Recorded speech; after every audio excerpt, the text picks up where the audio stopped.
The First Rainbow Coalition is a documentary that premiered at the 55th Annual Chicago International Film Festival. It's about Chicago's multi-ethnic street gangs in the 1960s, primarily led by activist Fred Hampton of the Black Panthers, who endeavored to effect social change by recognizing that all poor people in the city shared a common struggle to combat police brutality, gain access to services, and find equity in a city that leveraged power by keeping people separated and preying on their fear of those who were different from themselves.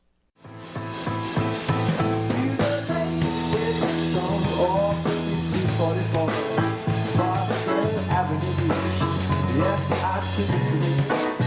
Well, the wind is picking up all day, oh yeah. It is driving to the liquor store. Yesterday with the show, all the 1544. This is Reno Lovison, executive producer at ChicagoBroadcastingNetwork.com.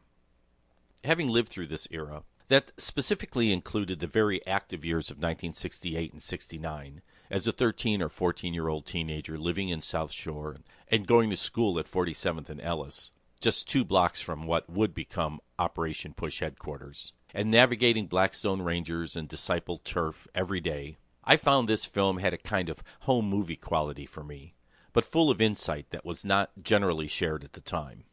I watched the news coverage back then, but it was filtered through the lens of what the political establishment and broadcast media wanted me to believe. As a somewhat socially aware young person, I was of course highly skeptical even then, but had little access to both sides of the story. There was no internet. The media made attempts at times to be fair, but in the end they were significantly controlled by the local political machine headed by Mayor Richard Daley and backed by powerful forces, including the FBI.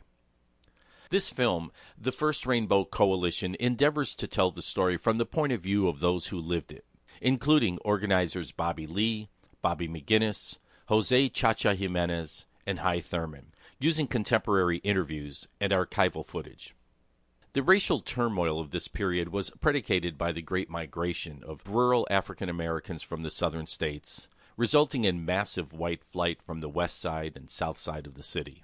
Urban renewal that destroyed the near-north neighborhoods of Little Italy and Greektown to build the University of Illinois Circle campus, as well as a whole swath of property that split the south side in two to make way for the Dan Ryan Expressway.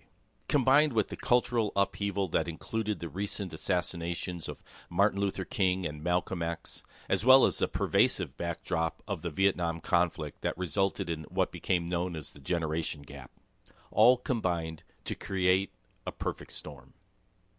Into this atmosphere of distrust and divide emerged Fred Hampton, a young activist not even 20 years old who stepped into the eye of this storm, somehow managing to consolidate several groups that had been little more than rival street gangs into a political force that endeavored to lobby for political and social change for all poor people throughout the city.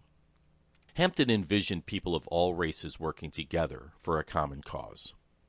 Intolerant of the status quo, the Rainbow Coalition, as it came to be called, promoted equality for disenfranchised people of all races from all underserved communities, which most notably and perhaps surprisingly included the Young Patriots, comprised of primarily poor Appalachian whites in the Uptown area, whose gang symbol featured a Confederate flag.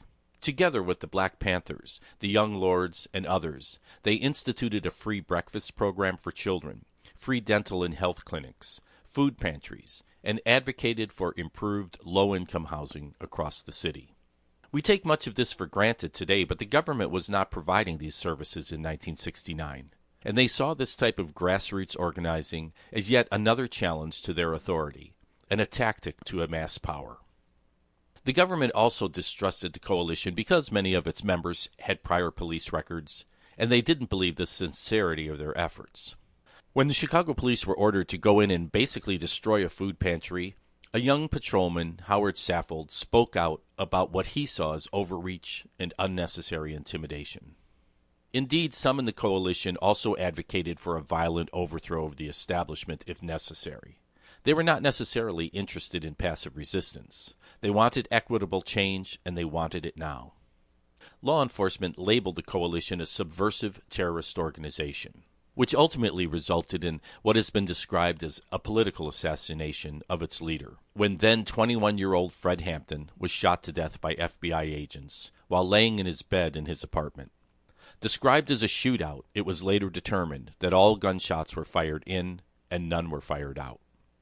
This one-hour documentary is a compelling look into a chapter of Chicago history that has left deep scars with ramifications even today.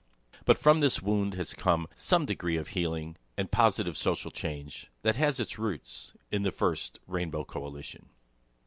This is Reno Lovison, executive producer at ChicagoBroadcastingNetwork.com, reminding you that there's still plenty of opportunity for social change, so find ways to get involved in your community. If you missed the Chicago International Film Festival, put it on your calendar for next year. Also, be sure to subscribe to our podcast and/or our website to be notified when new content is added.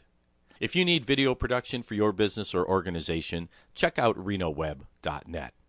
Hey, thanks to Steve Solomon for the use of Foster Avenue Beach as our theme song. That's okay.